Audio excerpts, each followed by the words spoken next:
Hello everybody, I'm here live again, still in lockdown due to the coronavirus, and I got such good feedback about the last box of goodies I opened for the Antique Guild that I wanted to do another one. I was going to wait and space it out, but you know when you've got like presents under the Christmas tree and you're looking at them and just can't help yourself. But before I open the box, I wanted to show you guys the bowl that I unboxed last time.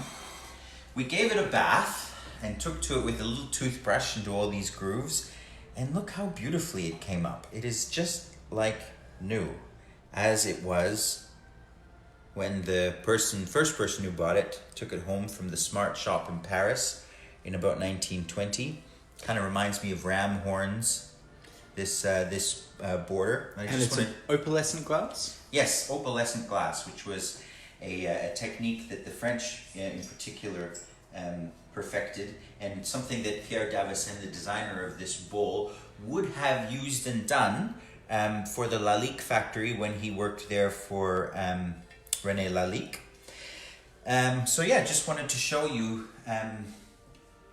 how beautiful something can be if you're willing to see past the dirt. Some of the best deals that I've gotten on antiques have been from seeing something that other people were disregarding because they just needed a clean. And all we did with this was put it in the sink and take to it with a toothbrush. So just remember that when you're looking at things. Don't write it off just because it's dirty. It's pretty much how I met you. Hey! No comments from the peanut gallery. Okay, so box number 2. This one's slightly bigger, so hopefully there's a bit more in it. Let's see. What have we got here? Another box for the cat. So he's out playing in the garden. I don't think he'll make a cameo in this video. So Ashley's pretty excited and she's asked, are you going to do any more? Are you going to be doing any more? I will be doing some more of these, and in fact over the coming days I have a few different activities planned. More for my entertainment than yours, but just kidding.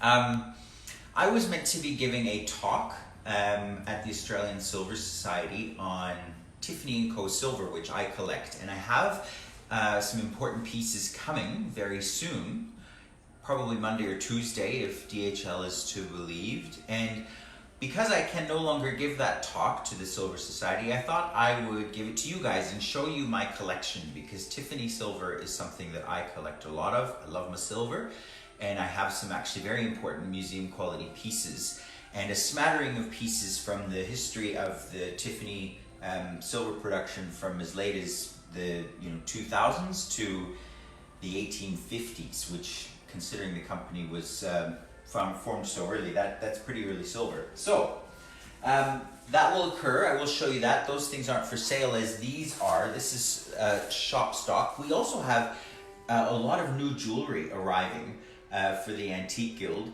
and I'd like to show you guys first too, and share that excitement. So let's see what's in the box. And this is a bigger box than the last one. Yes. In this box, we have 2 Mexican banana boxes. So let's find out.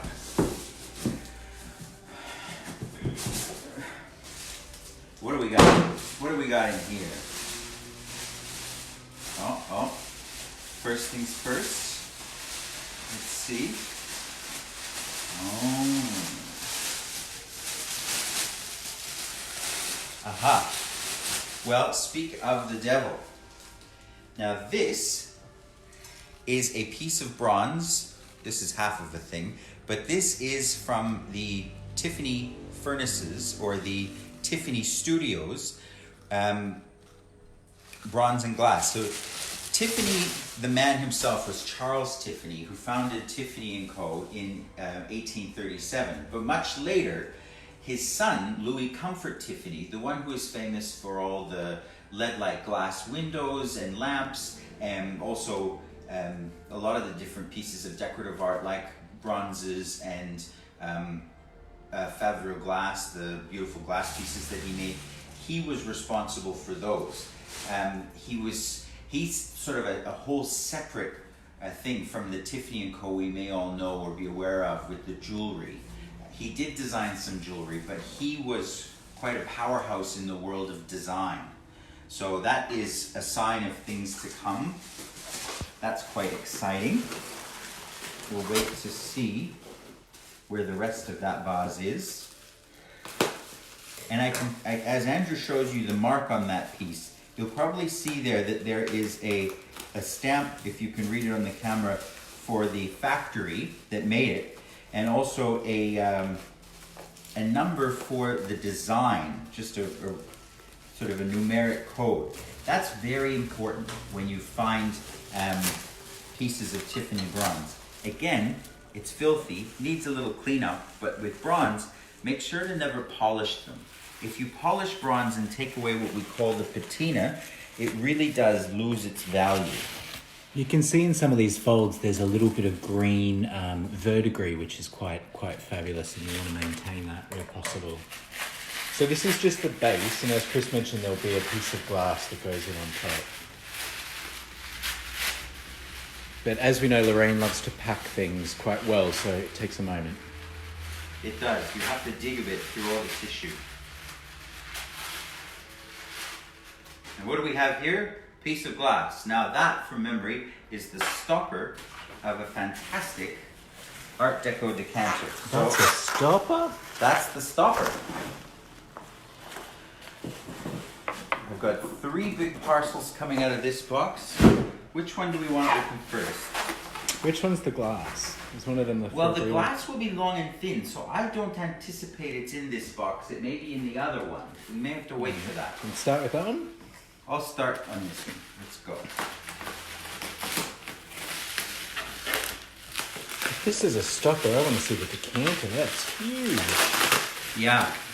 Beautiful piece of Art Deco black and white glass. For those of you who don't know, Art Deco refers to the period of design in history, essentially starting in 1924 in Paris from an exposition there called the Exposition des Arts Décoratifs.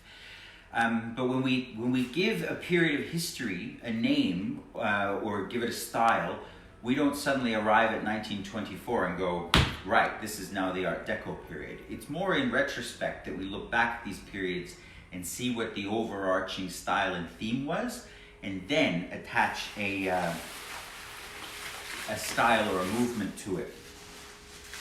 I think we may have just found the rest of that decanter. Yes, I'd say we have. Oh, this is a delightful thing. Really beautiful. So that's the decanter.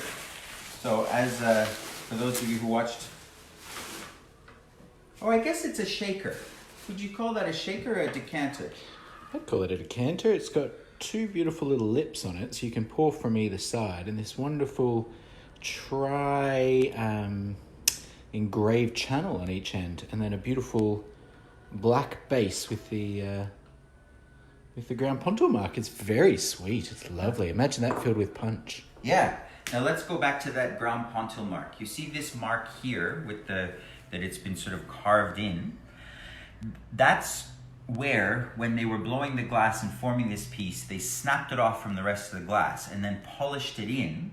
And that shows you that this is indeed a handmade piece, not something that has been filled into a mold and pressed out and made en masse. This was made all by hand. So, you know, that's a lovely thing. Certainly a restrained amount of design has gone into that one. Yeah. I can't wait to clean that. I think it's pretty dirty. Clean that will actually come up quite a treat as well.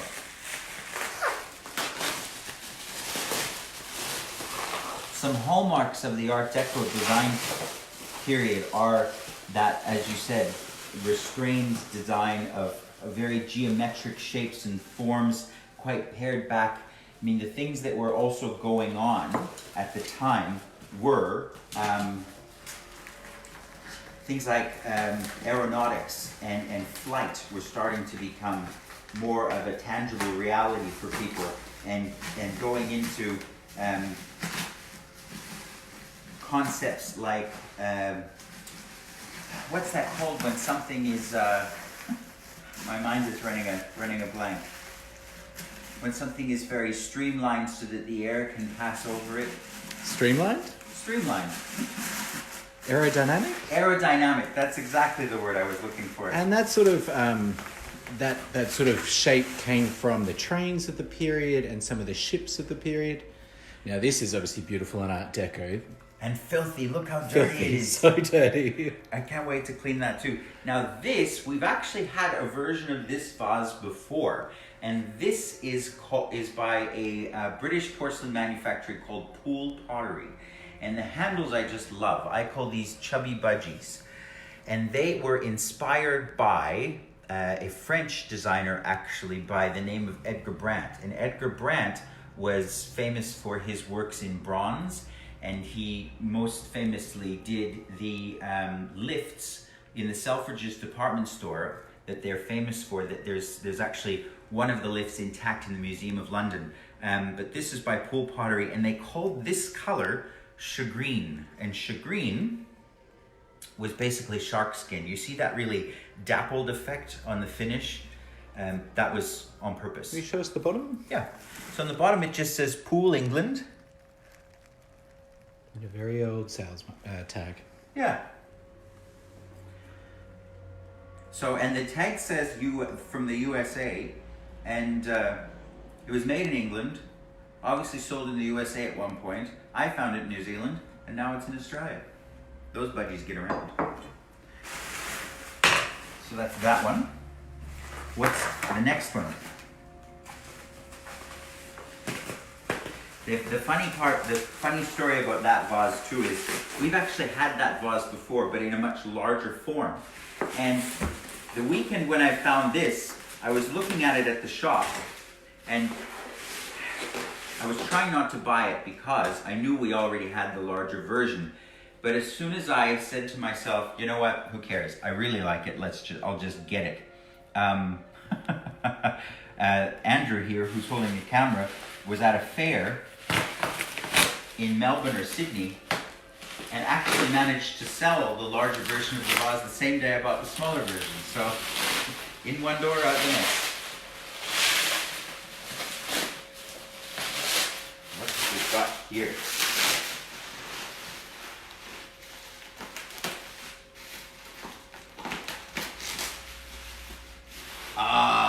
Now this is a great piece of porcelain. I may need Andrew's memory for the details of this designer. Now, is this a skeeping piece? This is a skeeping piece. This is a design produced by the Wedgwood Porcelain Factory, again, in the Art Deco period. This is of a tigress with her prey, dragging it under her. Again, oh dear. That very streamlined Art Deco design, not a great deal of detail, but all form and sort of broken down into geometric shapes. But skeeping, it says here, Wedgwood, Boston, England.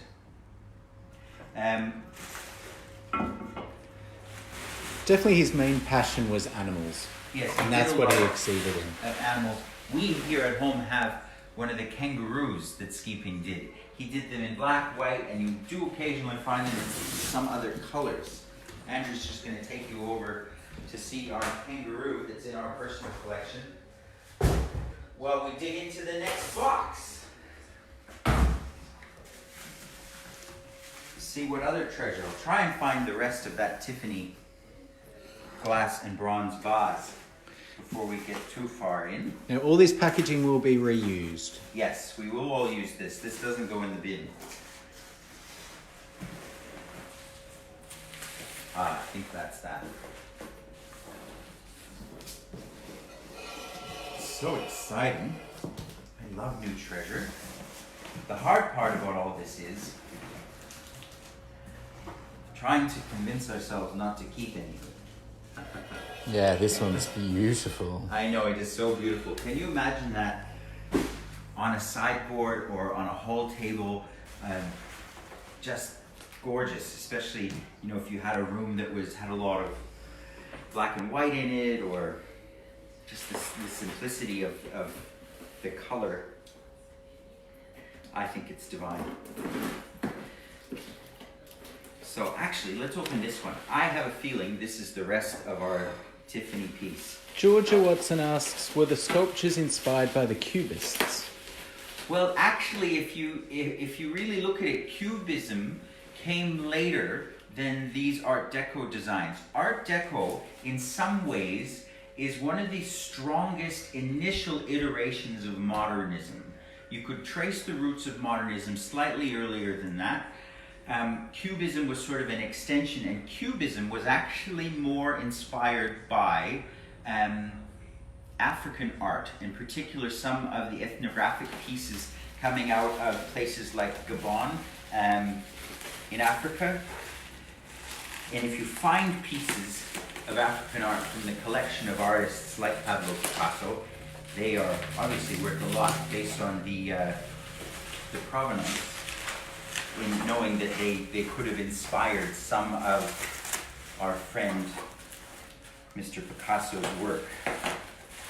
Picasso obviously being the most noted Cubist painter, so basically I think the father of it. Anything I say that isn't true, I apologize. Obviously I've not done a lot of homework for these talks, I'm just winging it. Just grabbing a box and opening it and telling you what I know. And I know a fair bit, but what I really love about antiques and art is there's always more to learn about and know. There is no end point to it. Be careful with this one. Yes, I will. Oh, I'm very excited about it. See, Louis Comfort Tiffany, who designed this, he called this Favril glass. And Favril wasn't actually a real word. It was a term that he coined. Oh, it's beautiful. It was a term that he coined, which basically just means made by hand. I'm going to give you more information here than you probably want while I make you wait. Well, this will be easy. Ta-da! Oh, that's beautiful. So he made this glass that had this sort of iridescence and shimmer of gold. Stylistically, it speaks a lot to Art Nouveau and the Art Nouveau design period. See, it's marked here on the base, LCT Favril, Louis Comfort Tiffany Favril. Can we see the LCT? Yeah, just on the top here. Oh, why? In perfect nick. Art Nouveau was basically inspired by asymmetrical, very feminine forms and things from nature. It was quite a contrast from the Victorian era that it was born from, which was quite prudish and quite strict in its forms, but also in the Victorian era we gave birth to so many different artistic movements, Art Nouveau being one of them. But the other design sensibility that Louis Comfort Tiffany really was a part of was arts and crafts. Isn't that stunning? What a knockout. So it is in fact a vase. It is a vase. You would call this form a trumpet vase in bronze and Favril glass, handmade glass. Now, arts and crafts as a movement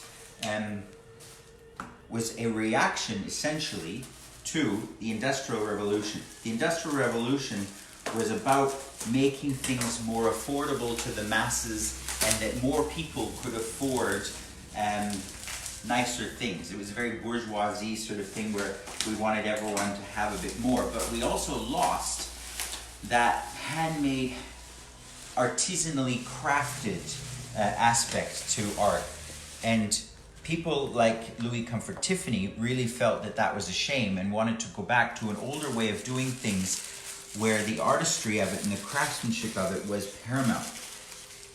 As you can imagine though, it made the things extraordinarily expensive. I have a small Louis Comfort Tiffany bowl in glass similar to this at our store here in Brisbane, and it has the original price tag on the bottom of the bowl from when it was for sale in the shop, and that was $15 in about 1910. So you can imagine $15 at that time is now worth about $3,000. So the average person buying a little dish for $3,000, oh, another sign of good things to come. Look at that stopper. It's a showstopper. It is a showstopper. In good order. The top here has got that red segment to it. It's all been engraved. That's called flashing. It's not, in my opinion, the same as ruby glass. Ruby glass was something that they experimented with a long time before they got right. And to make ruby glass, you actually need to include gold in the glass. Flashing was a slightly less expensive way to do it. This also I want to draw your attention to. If you look at this object, you see this sort of unevenness on the stopper here, and even this faceting is kind of unusual. Obviously that's all been done by hand. I actually also feel that once you really inspect this closely, there's probably been a few repairs to this over time where it's been chipped and they've had to buff it back to kind of recreate an edge. I don't think that doesn't devalue the object in my eyes at all. I think it's beautiful. And even today, finding someone who can do that kind of repair work is very, very difficult.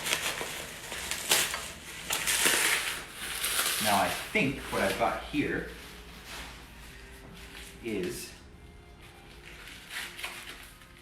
the decanter for that stopper. Why, yes, I do. Isn't that lovely?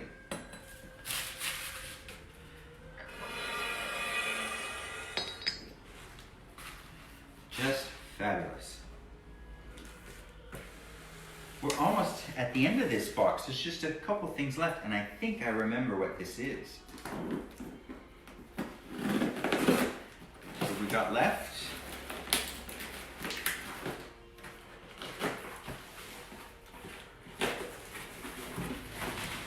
More glass. Very exciting. I'm so in love with this Tiffany vase. So the Tiffany vase, would you say that's inspired by a trumpet flower?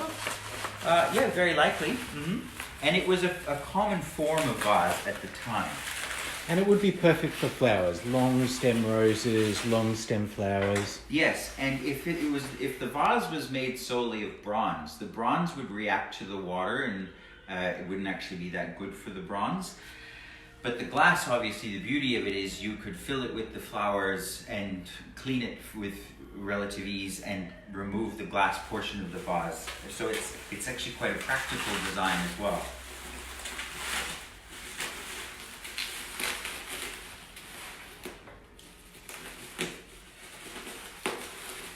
Now this, if memory serves, is fairly delicate, so I'm quite glad that it's been packed with a high level of care.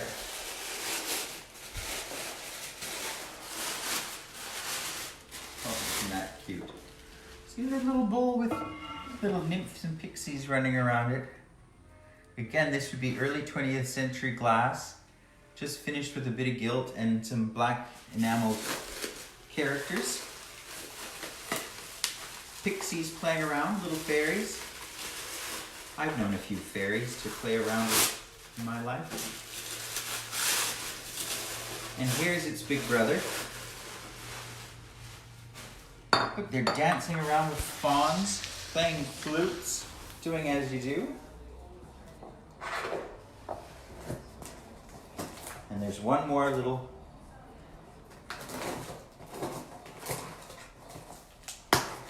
box here.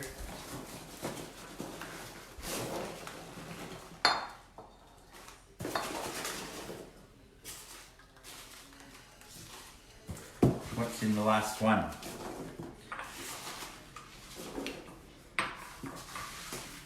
How exciting we have got Wedgwood and Tiffany and pool pottery. I think this is also a little bowl that goes with that larger bowl. And probably once upon a time, that larger bowl with the pixies dancing around it would have been a set of say for example, that one larger bowl and 6 smaller, and it would have been for serving dessert out of fruit or trifle or whatever you like. Chris, would this roughly be the order that these pieces were made in, starting with this Art Nouveau piece? I would suggest so. Most of these pieces are turn of the century or early 20th century. Most of them early 20th. This is probably the oldest one here, I'd say yes. Isn't it a knockout? It's the colours you get out of the glass. You get these amazing purples, greens, and then the overriding gold, which is just fabulous. Yeah. And it changes in different lights and when it moves and the colour of the sky, and it's really quite a beautiful glass. So this is the last piece. this is the last piece, and as I say, I believe from memory, it's a little bowl to accompany that other set over there. Yes, it is. So, you know, you could serve chips and dips out of that. Wouldn't that be nice? Some chips and dip. Who doesn't like chips and dips? Yeah, hot suggestions. Hot suggestions to serve in the good room. So that's all, folks, from these boxes. That was one trip, as I say, a good 7-8 months ago, that I went to New Zealand to teach a class and took the opportunity to visit one of my favorite shops. And this is the Pirate's Booty. There's tons here. We actually already got some of the things from that same trip already, but this is the remainder. And I'm quite excited to get it cleaned up and researched a little more so we really know what we're talking about with each piece, pressed up and ready to find their new homes. So thank you guys again for watching. I said I was going to do these from my business page, Mr. Christopher Hughes, but I don't think you can do a live from a business page, so we're doing them from here. Why not?